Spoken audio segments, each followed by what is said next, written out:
toutes mes clientes, à chaque fois qu'elles se plaignent, tu viens, je te refais une pause gratuite. S'il faut que tu reviennes tous les jours, je te la refais gratuit, ça doit rester un mois, ça restera un mois. Ok. C'est-à-dire qu'il n'y a pas de concurrence, Ouais. c'est Dieu qui donne. Ça sert à rien d'être jaloux et tout ça. Ouais. Travailler et n'attendez pas d'après une meuf. Donc, on a dit 2 trucs, hein, compétence et motivation. Et justement, ce dont tu parlais, c'est la motivation. Et deuxième truc, et la motivation, c'est la principale. Et la compétence, c'est quand même voir si la personne maîtrise le minimum de trucs, tu vois. Et il y a 2 trucs que la personne elle te dit. La motivation, quand la personne la paie, même quand tu as recruté une personne, quand la personne elle perd la motivation, c'est compliqué de la ramener. Oui, tu peux pas. C'est compliqué de la ramener, vécu, tu vois. Moi, je C'est l'ai ça. vécu, j'ai changé de poste direct. Quand C'est je ça. suis plus motivée, c'est mort, c'est fini. C'est ça. Quand la personne n'a plus la motivation, c'est compliqué de la ramener. Tu peux essayer 2-3 trucs. Parfois, c'est pour ça que quand tu sens que la motivation ça commence pas à descendre, automatiquement des défis. Ok. Sinon moi, ce qu'il avait dit, c'est automatiquement tu fais une discussion. Et ça, j'ai testé. Donc moi, j'ai testé et ça a marché. Mais ça, c'est vraiment au tout début. C'est vraiment au tout début. C'est-à-dire que quand tu remarques que Elle est moins productive. Ouais. réunion, tu vois, tu fais une réunion, tu discutes avec la personne, tu vérifies ce qui va pas, et si tu te rends compte en fait que ça marche pas et que la personne ne pourra pas revenir, tu t'en sépares. Parce que sans la motivation, c'est pas la peine de continuer. Au pire, en fait, le pire truc, c'est de continuer parce que ça va foutre en l'air ton business, tu vois. Et par contre, si tu le remarques dès le début, tu fais une réunion et tu en discutes. Parfois, ça marche. Moi, j'ai testé à un certain moment et ça a marché parce que la personne, en fait, elle s'est juste rendue compte qu'elle était plus impliquée. Elle s'est rendue compte en fait qu'on avait remarqué et juste par rapport à ça, la personne s'est rapidement améliorée et a compris que ça venait d'elle, tu vois. Parfois, c'est un manque de reconnaissance de la part du patron aussi. Moi, j'ai vécu ça. Oui, après, C'est un manque de le vrai reconnaissance manager. de la part du patron. C'est très important de faire en sorte que ses employés soient reconnus Bien sûr. et de les remercier et de les valoriser. C'est très important parce que justement, tu maintiens leur motivation. Si tu passes ton temps à mal lui parler, lui dire « Oh, mais ceci, mais cela », et même quand il fait des petits… Par exemple, quand il fait tout bien, bah, tu dis rien et dès qu'il fait un petit truc, tu fais tout un scandale. Non, je suis désolée, on est des êtres humains. Mais personnellement, moi qui ai le TDAH, moi, dès que je suis plus motivée, ça y est, c'est fini. Parce que moi, j'ai besoin de défis H24. Ça veut dire c'est pour ça que je fais toujours plein de trucs. Je suis toujours dans plein de trucs, etc. Parce que dès que j'ai pas de défi, ça me… Super. Du coup, deuxième truc, la compétence. Par contre, la compétence, ce qui est cool avec la compétence, si la personne a le minimum, c'est top, tu pourras toujours la faire. Si elle a une motivation top niveau, la compétence, ça peut toujours se corriger parce que la personne peut monter. Exactement. Par contre, la motivation, s'il n'y en a pas, c'est mort. Et la compétence, tu essaies de voir si elle a le minimum, elle a le background et qu'elle a la motivation d'apprendre. Il n'y a pas de souci, tu peux lui faire des formations et après la faire monter, tu vois. Et bon, après, si tu te rends compte que c'est pas du tout ça, dans tous les cas, la formation, la compétence, il y a quand même un niveau. Tu vois, si la personne n'a pas du tout le minimum, bon, tu la recrutes pas non plus, tu vois. Et là, c'est les 2 trucs, tu vois. Et quand on recrute, parfois, on se dit, ouais, j'ai besoin de quelqu'un. Ok, d'accord. Bon, la motivation, bon, avec le business, elle va comprendre ce qu'on va faire, elle va peut-être être motivée ou côté compétences, te dit, ok, c'est pas grave, mais elle va apprendre. Il faut faire attention. Ces 2 trucs-là, je pense que vraiment ce conseil-là, je l'ai gardé, je l'ai noté, je l'ai pas oublié. 2 choses qu'on veut recruter, compétences et motivation. La motivation prime sur la compétence. C'est d'abord la première chose à vérifier. Est-ce que la personne elle est motivée? C'est pour ça qu'il faut être au recrutement. Tu parles vraiment de ton business. Tu parles de ce que la personne aura à faire de façon vraiment concrète. S'il y a des difficultés, tu lui en parles automatiquement. Parce que le recrutement, quand tu recrutes une mauvaise personne, en plus on est en France, quand tu recrutes une personne pour s'en séparer après, super compliqué. Donc, il faut t'assurer en fait que la motivation est liée, tu es transparent, tu dis tout ce que tu as à dire et si c'est bon, tu la gardes, tu vois. Et après, compétence, si elle a le minimum, c'est super top, tu peux la garder. Par contre, si elle n'a pas le minimum, tu laisses aussi. Ouais. Motivation, c'est vraiment la motivation, c'est que obligatoire. quand tu postules, tout le monde est motivé. Ouais, Je pense que ça peut se détecter, tu vois. Quelle est votre motivation? Gagner de l'argent. Ouais. Non, mais Comment je tu pense distingues que un motivé d'un pas motivé? non, c'est le comportement, tu vois. Et je pense que justement pour ça, c'est super simple. Je pense qu'il y a un truc qu'on ne fait pas et qui est super important. Je ne sais pas si toi tu peux le faire dans ton métier, mais c'est appeler les précédents tâches de la personne. C'est vrai qu'on le fait pas. C'est ça. Ça, on le fait rarement. Ouais. Mais moi, il y a un C'est truc de vrai ouf qu'on qui m'est le arrivé fait avec pas. Jean-François et puis ça me l'a parce qu'on a sauvé. tellement besoin de quelqu'un. C'est ça. Que tu te contentes de ce que tu as, tu vois. La plupart des cas, C'est ça, ok, la bah, solution. vas-y, je te Non. prends. Il y a Je 2 vais trucs. tester, puis après on verra. Mais Ouais. c'est vrai ça. C'est soit appeler, soit demander un peu son ressenti par rapport à d'autres trucs qu'elle a fait. Moi, j'ai compris un truc. Si tu demandes à une personne, c'est quoi son ressenti par rapport à ses autres tafs et qu'elle fait trop de critiques, pour moi, c'est un peu rédhibitoire. Il faut faire attention parce qu'une personne qui. Il y a aussi beaucoup de managers qui bullshit. Hein. Je suis. En vrai, il suffit que ça s'est moyennement bien passé. Il va pas vouloir le saquer ou lui. Mais déjà, moyennement, ça va, tu vois. En fait, quand l'appel, ce que ça permet d'éviter, c'est si ça s'est super mal passé, tu vois. Quand tu appelles, en fait, le moyennement, en fait, tu peux pas vraiment jauger. Mais si la personne te dit, ça s'est super mal passé, là, ça te permet d'avoir la puce à l'oreille et te dire, ok, d'accord. Si ça s'est mal passé de l'autre côté, c'est chaud, tu vois. Mais c'est les deux trucs. C'est appeler l'ancien employeur. Tu vas pouvoir plus rapidement détecter en fait quel est son problème et vraiment voir en fait. C'est-à-dire ne pas attendre que justement, moi si j'avais appelé et que si j'avais su que justement même dans son autre entreprise, justement ça s'était mal passé, je l'aurais jamais recruté. C'est ça. Et je ne me serais pas fait voler 2500 €. C'est ça. Et j'aurais pas eu de perte de clientes, etc. Moi, dans tous les cas, si j'ai un conseil à donner à des personnes qui ont une entreprise et qu'ils si vous y tenez, les gars, 2 trucs. La motivation, s'il n'y en a pas, on ne recrute pas. Si la compétence, s'il n'y en a pas assez, c'est pas grave, mais il faut un minimum. Mais s'il n'y en a pas du tout, on ne recrute pas non plus. Mais c'est les 2 trucs en fait. Il ne faut même pas trop réfléchir. 2 trucs à tester, c'est motivation, compétence. Et pour moi, c'est moi, si je peux conseiller vraiment pour qu'une entreprise fonctionne, il y a aussi 2 choses. Ne pas être trop ami. Ça, c'est Alia qui l'avait dit. Ah ouais. Ne sois pas ami avec tes employés. Moi, je suis un contre-exemple. Écoute, franchement, après, c'est des alternants, ils sont jeunes, ils ont presque peut-être ton âge. s'ils ont ton âge, etc. Moi, je l'ai fait et ça n'a pas trop marché. Je me suis rendu compte que c'était pas top. J'ai essayé, j'ai voulu, et en fait, non. Tu peux être en bon terme, mais pas ami. Moi, c'est j'ai trop laissé passer. Et aussi, pour qu'une entreprise fonctionne, le service client passe avant le produit. Ah oui, bien sûr. Le service client, c'est le numéro 1. C'est-à-dire que même si tu vends n'importe quoi, même si ton service n'est pas bon, si ton service client est excellent, moi par exemple, ça m'arrive de quoi ? Je fais des extensions de cils. Et en fait, là, quand il fait chaud, en fait, avec l'humidité, la chaleur, etc., en fait, l'extension de cils décolle au bout de quelques jours, ce qui n'est pas normal. Normalement, c'est censé rester. Et bien là, ce qui se passe, c'est que toutes mes clientes, à chaque fois qu'elles se plaignent, tu viens, je te refais une pause gratuite. S'il faut que tu reviennes tous les jours, je te la refais gratuit, ça doit rester un mois, ça restera un mois. Parce que demain, elle veut faire... Déjà, moi, je propose tout. Mon concept, c'est que tu fais absolument tout chez moi. C'est-à-dire que demain, elle veut faire quoi que ce soit, elle a confiance en moi. Elle sait que déjà, je ne vais pas lui abîmer ni ses cheveux, ni ses cils, ni ses ongles, ni rien. Et surtout qu'elle sait que si elle n'est pas satisfaite, je suis là, je fais un geste commercial. Je fais mon maximum pour la garder, pour la rendre heureuse, qu'elle sorte de chez moi heureuse et satisfaite. Alors, c'est vrai qu'au départ, quand j'ai repris le salon, quand je suis revenue du Canada, c'était très difficile parce que justement, j'étais mal entourée. J'étais mal entourée j'avais mes enfants, je venais de me séparer. Mes employés que j'avais pris en fait étaient vraiment pas bons, ils voulaient pas bosser. Tout ce que j'ai su après, c'est qu'ils rejetaient les clientes quand j'étais pas là, ils les faisaient partir, etc. Et moi je me disais mais comment ça se fait que j'ai pas de clientes, c'est parce que justement, et moi je vois aussi, il y a beaucoup de gens aussi qui ouvrent des commerces qui ne sont pas dans le métier. Non, formez-vous à l'entreprise que vous voulez ouvrir. Formez-vous. Si tu veux ouvrir un salon de coiffure, deviens coiffeur. C'est-à-dire que même si ton employé, parce que les employés aussi, ils exagèrent. Et moi, je le sais, nous-mêmes, on doit sûrement exagérer lorsqu'on a été employé. On a sûrement dû exagérer aussi. Donc, il ne faut pas être de mauvaise foi. On n'est pas parfait. Mais au moins, si ça se passe mal avec ton employé, tu peux justement te séparer de cet employé et pouvoir reprendre les rênes. Moi, le problème, c'est que justement, j'ai laissé pour mon entreprise, j'ai laissé que ça parte en manque de respect et me laisser faire justement pour me dire, ok, je veux pas perdre les clientes, etc.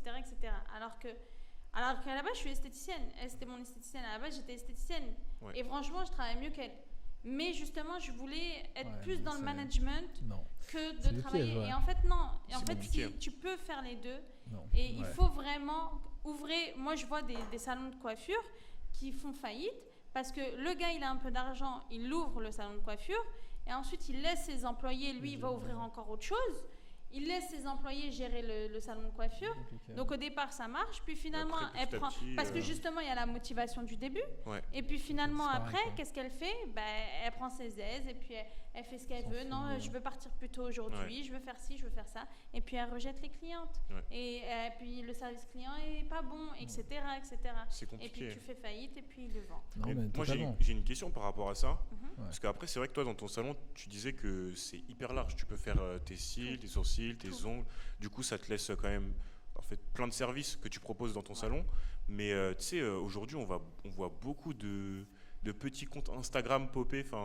Autant sur les cils que sur les ongles, etc. En fait, j'ai l'impression qu'il y a énormément de filles qui font presque la même chose. Alors, comment ça se passe au niveau de la concurrence et tout Est-ce que ça... Moi, je dis, j'ai un principe, j'ai un seul et unique principe. Et d'ailleurs, j'en parlais tout à l'heure avec une cliente qui, elle, fait les lissages à domicile, qui j'espère même, va devenir une amie. J'ai d'autres clientes qui, elles, ont des salons dans mon quartier et elles viennent faire leurs cheveux chez moi.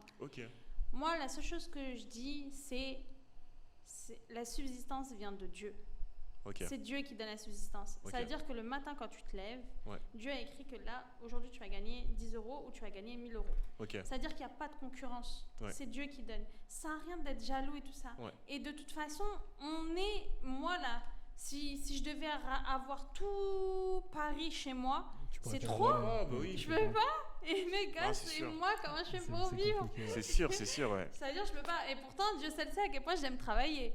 Mais quand même, ça veut dire qu'il faut la concurrence. Et puis la concurrence, ça veut dire que si elle travaille mal, elle va chercher ailleurs et puis elle va venir chez moi.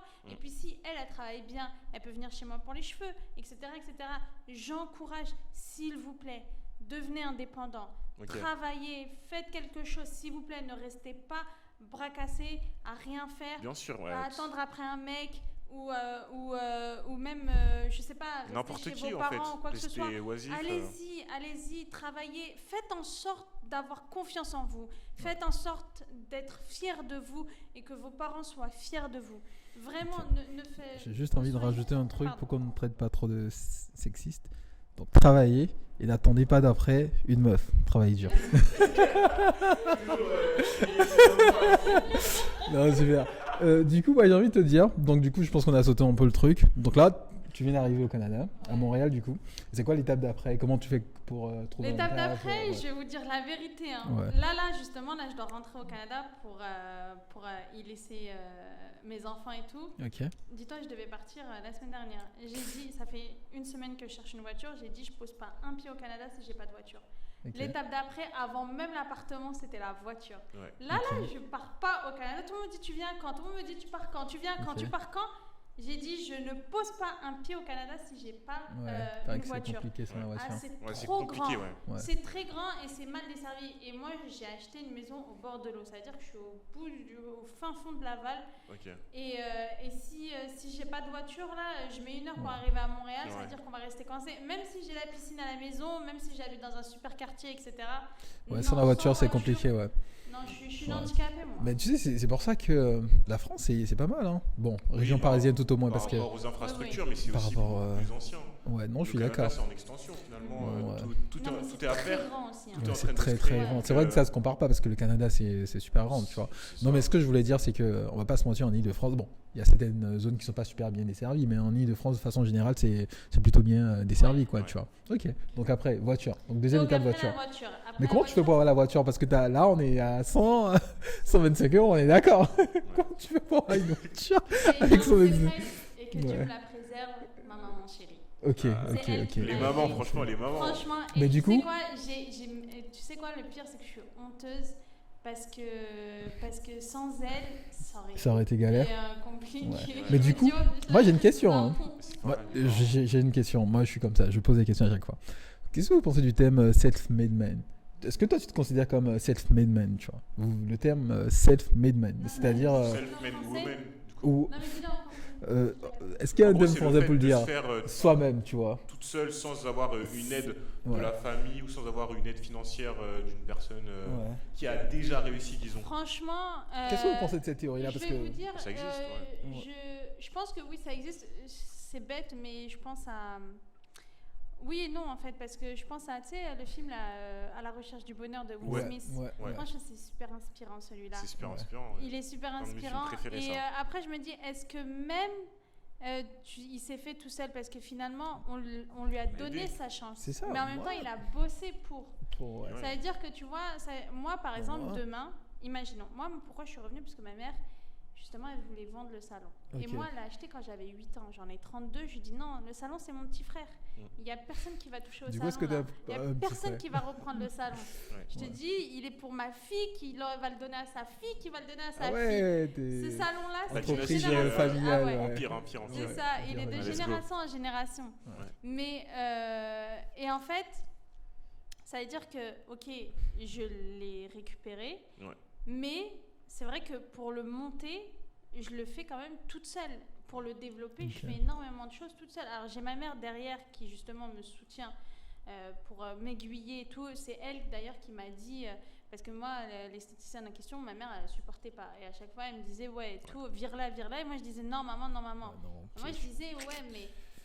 Les clientes et tout, elle m'a dit, Rawa, c'est toi qui fais le business. Et ça, c'est vrai, c'est toi qui fais le business. Alors oui, on peut se faire soi-même, mais il faut beaucoup travailler. Et je le vois de plus en plus sur les réseaux sociaux. C'est vraiment, il faut beaucoup travailler au départ, faire énormément de sacrifices. Et ensuite, voilà. Mais oui, c'est totalement faisable. Non, mais moi j'aime pas. Bon, en fait, je l'ai dit en anglais parce que c'est une expression anglaise qu'on utilise généralement. Tu vois, je me suis fait tout seul, je suis un self-made man, je me suis fait tout seul. Mais moi, personnellement, c'est une expression que je déteste et que je ne valide pas du tout. Pour moi, il n'y a pas de self-made man, tu vois. Même si tu es parti. Moi, je dis, il y a déjà, soit tu as une personne quand tu étais super déprimé qui était là pour te soutenir et ce qui t'a permis d'avancer. Il y a eu tes clients à un moment donné, au moment où personne ne croyait en toi, il y a eu tes premiers clients. Pour moi, il n'y a pas de... C'est-à-dire que, pour moi, c'est un thème que j'aime pas parce que quand tu réussis, il y a forcément eu des personnes de près ou de loin, d'une façon directe ou d'une façon indirecte, qui ont permis que ton business réussisse, tu vois. Et le fait de dire, je suis un self-made man, pour moi, c'est une insulte à toutes ces personnes-là, même s'ils s'en rendent pas compte eux-mêmes. Bien sûr, moi, j'aime pas ce thème-là. Que toi, tu prends le terme dans le sens littéral, en fait. Ouais, je prends littéralement. C'est égoïste, tu vois. Moi, pour moi, dire je suis self-made man, il y a des personnes, je te dis la vérité, quand tu prends l'exemple de Will Smith, il a galéré, il était dans la rue. À un moment donné, on lui a donné sa chance. Il aurait pu dire, non, moi, je me suis fait moi-même parce que je suis allé chercher un boulot, je suis allé faire ci, je suis allé faire ça. Mais pour moi, c'est un peu... En fait, ça dépend du point de vue. Mais si, quand même. Mais tu fais une différence entre, par exemple, je sais pas, la fille d'une superstar qui réussit dans le monde, et une... Pour moi, une personne... quand tu prends par exemple Bernard Arnault qui avait sa famille qui était un peu riche et qui a su développer le business, entre Bernard Arnault et puis une personne qui est partie de zéro, pour moi, et moi par exemple, pour moi, je dis il y a pas, c'est pareil, il y a pas de self-made man, c'est pareil, parce que moi, pour moi, ça n'a aucun lien. Moi, je te dis un truc, pour le coup, et lui, moi, c'est quelqu'un de privilégié. Mais ce qu'on ne comprend pas, moi je le dis tout le temps, chacun a ses problèmes. Le mec qui a sa famille qui est super riche, il a peut-être des trucs que tu n'as pas, tu vois. C'est-à-dire, il a peut-être de l'argent. Non, il a peut-être de l'argent que tu n'as pas. Mais de son côté, il n'y a peut-être pas une famille qui l'a soutenu. Il n'y a eu peut-être pas cette motivation-là de je pars de rien, je suis obligé de me démerder. Lui, il a dû chercher une motivation différente de toi. Et toi qui a rien de base ou qui n'a pas eu de parents qui t'ait financé, qui peut-être finalement réussi, mais tu as peut-être eu ces parents-là qui étaient présents, qui étaient prêts à te soutenir, qui étaient prêts à t'accompagner. Et je pense qu'on réussit tous avec... Moi, perso, je me suis pas fait toute seule. C'est-à-dire que je me suis développée toute seule à 100%. Mais la base, c'est mes parents. C'est ça le self. Ça veut dire qu'ils m'ont donné l'éducation pour justement et t'en as fait quelque chose. J'en ai fait quelque chose. C'est toi-même qui en as fait quelque chose. Mais justement, alors, celui qui est en Afrique, je sais pas si vous avez vu celui qui a fait l'éolienne, etc. Celui qui est dans T'as le vent, là. Voilà, c'est ça, le film, là. Super. Donc lui, en fait, on en dit quoi? Est-ce qu'il s'est fait tout seul ou pas? Bien sûr. Il s'est sorti de sa situation ou de la situation de sa famille ou de son entourage. Qui a fait en sorte qu'il sorte de la... Oui, je te dis un truc. Je te dis un truc. Il a provoqué sa chance. Tu penses que Bernard Arnault, il n'avait pas des frères? Non, il n'a pas provoqué sa chance, Bernard Arnault. Je pense que les armes sont différentes. Mais il y a quand même des armes. On a tous des armes, mais elles sont différentes. Pour moi, il n'y a pas de... Il y a quand même une différence. Je comprends la logique de distinction, mais moi, je suis pas trop... Mais ça veut dire que pour toi, il n'y a pas de classe sociale, du coup? Ben si, il y a des classes sociales. Il y a ceux qui sont pauvres et ceux qui sont riches. Voilà.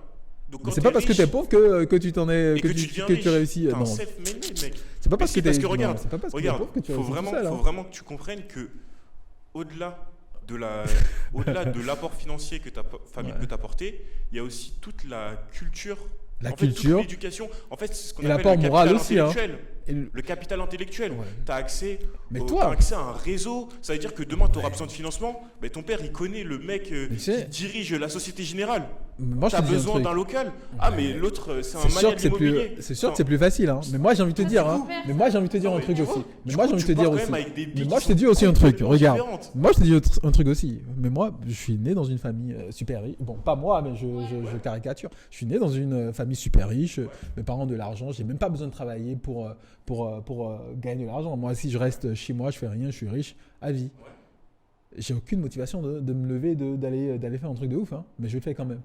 Bah oui, mais après ça dépend de chacun. C'est pour te dire, on parle de personnes qui ont cette motivation. Non, mais justement, regarde, quand tu prends Bernard Arnault, peut-être que toi, le fait que tu n'aies rien du tout et que tu aies vu des personnes qui soient riches et qui aient de l'argent, tu te dis, c'est ça ta motivation. Toi, ta motivation, c'est d'aller faire ce truc-là. Mais dis-toi aussi qu'il y a des personnes qui n'ont même pas cette motivation-là et qui la trouvent autrement. Donc, en fait, j'ai juste envie de dire, toi, ton arme, peut-être, c'est de te dire, je suis pauvre et j'ai envie de devenir riche. Ça, c'est ton arme. Mais il y a d'autres personnes qui sont obligées de chercher cette motivation-là ailleurs. Et c'est pas commun à tout le monde. Toutes les personnes qui sont nées dans une famille riche ne s'en sont pas sorties super riches.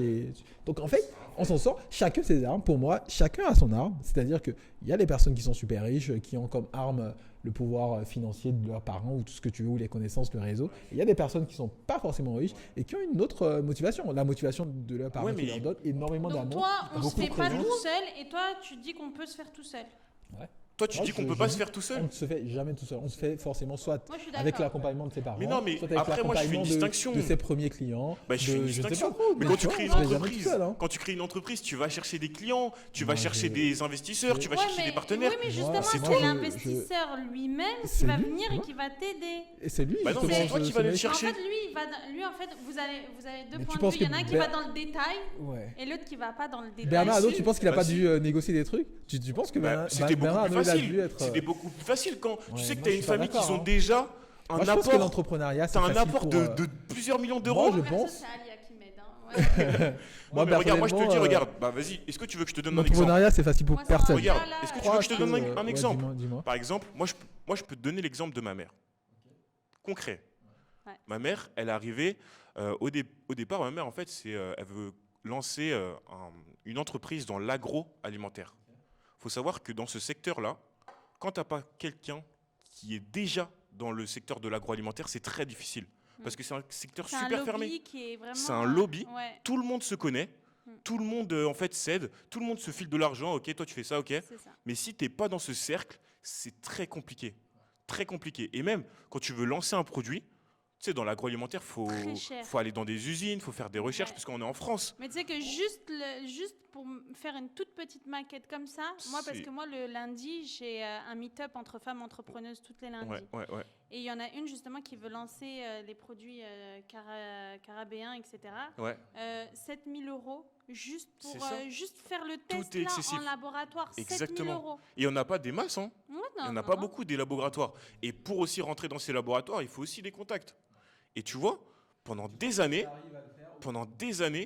rien que pour avoir un financement à la banque, alors que son produit, tout le monde disait que, en fait, c'était une innovation. Concrètement, en fait, c'est des bananes plantains pré-cuites surgelées avec de l'enrobage. Ça n'existait pas encore. Aujourd'hui, tu en vois dans les restaurants, tu en vois partout. Et puis même, elle a réussi à se développer par la suite. Mais au départ, elle n'avait aucun financement. Pourquoi ? Parce qu'elle n'avait pas de réseau, parce que c'était une femme, parce que c'était une africaine. Enfin, faut dire les termes. En vrai, elle partait déjà avec plein de barrières.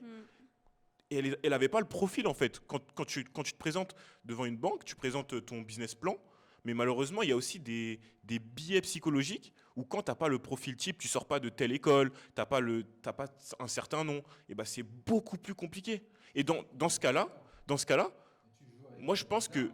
Oui, mais tu vois, alors que, contrairement, si tu rentres dans les codes, je veux dire... Est-ce que tu penses que toutes les personnes qui ont de l'argent et qui essaient d'entreprendre réussissent? Non, mais toutes les personnes qui veulent entreprendre et qui ont de l'argent, c'est beaucoup plus facile pour elles. Même s'ils n'ont pas d'argent. Moi, beaucoup plus facile. Je peux vous donner 40 fois plus facile. Le modèle de ma mère, elle est arrivée ici. Elle a été femme de ménage. Elle a travaillé.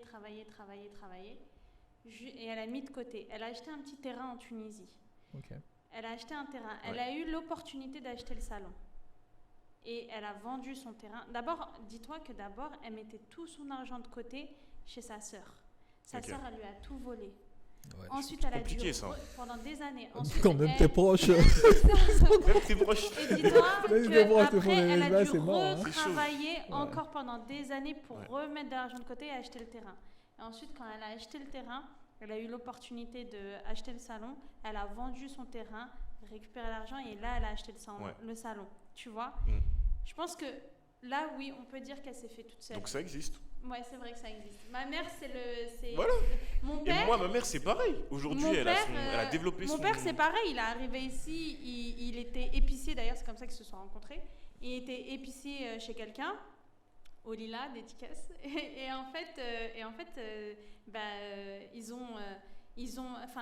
il a travaillé, il faisait 3. Moi, je me rappelle, mon père, il faisait 3 métiers quand on était petits. Ah, c'est compliqué. 3, on le voyait jamais. Tu veux lancer un business en faisant 3 métiers ?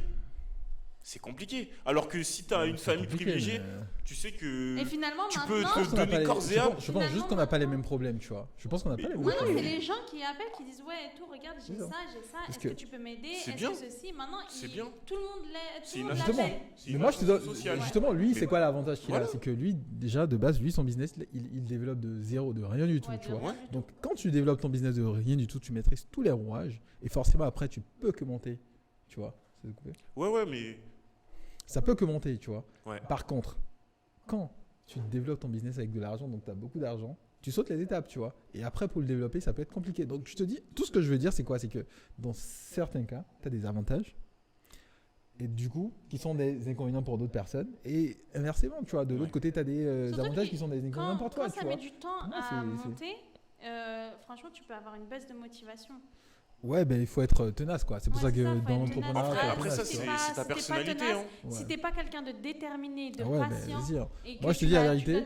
Il y a un truc que moi je dis souvent. Je te dis la vérité. L'entrepreneuriat, j'aurais su que c'était aussi dur que ça. Peut-être que je m'y serais pas lancé. Tu sais quoi, moi, j'ai un super truc, super exemple. Je connaissais une dame au Canada qui, elle avait une agence de placement. Donc, pendant 3 ans, elle travaillait H24, elle n'avait pas de métier à côté. Elle travaillait H24 pour son entreprise. Et dis-toi qu'elle avait des clients, mais en fait, elle avait tellement de charges qu'elle ne pouvait pas en vivre, en fait, tu vois. Et c'était son mari qui payait toutes les factures, etc. Et bien, au bout de 3 années d'acharnement, 3 ans, ça a marché. Elle est devenue la recruteuse exclusive de McDonald's Canada. Ouais. C'est ouf, hein.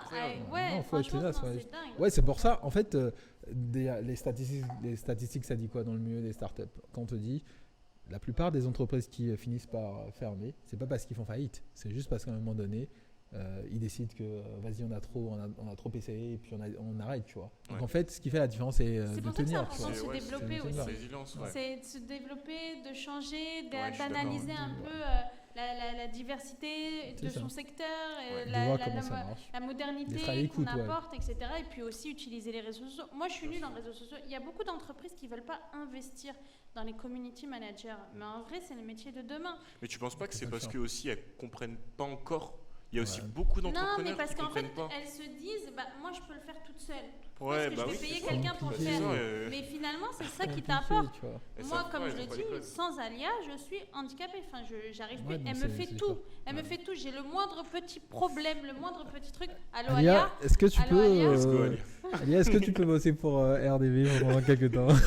Moi, sans Alia, c'est fini. Non, mais ouais, bien sûr, les réseaux sociaux aujourd'hui, c'est la base. Hein. Tu as une communauté, on t'écoute. Hein. Même quand tu cherches du financement, on part sur ton compte Instagram, tu as 100 000 abonnés, donc 100 000 abonnés. Pareil, on t'écoute différemment. Tu viens avec un compte à. Tu viens avec un asset. Aujourd'hui, c'est un asset. Hein. Avoir une communauté sur ou des réseaux sociaux. Aujourd'hui, même les banques regardent ton compte, les banques, les investisseurs. Je sais pas si tu regardes qui veut être mon associé. Ouais. Les gars, celui qui veut être mon associé, la première chose qu'ils font, c'est qu'ils regardent ton compte Instagram. Ouais. Ah, ok, d'accord, il a tel nombre d'abonnés. Ok, il y a une communauté qui existe, donc potentiellement. Et surtout qu'il faut écouter son community manager, parce que moi, Alia, pendant des mois, elle m'a dit ouais, tout fait les micro-trottoirs. J'ai dit mais qui regarde ça là? Mais qu'est-ce que tu me racontes? Mais c'est quoi ton délire? On le poste 12 000 vues. Ah ouais, direct. 12 000 vues. Je dis, t'es sérieux? Mais Alia, faut pas rigoler. Better call Alia. C'est une experte. Better call Hein. Alia. Moi, je suis je suis anti-réseaux sociaux. Genre, moi, personnellement, j'ai pas les réseaux, j'y comprends rien. Ouais. Je les utilise pas, ça ne m'intéresse pas. Je suis que sur WhatsApp, moi. Ou alors, je me parle en normal. Mais sinon. There is no tomorrow!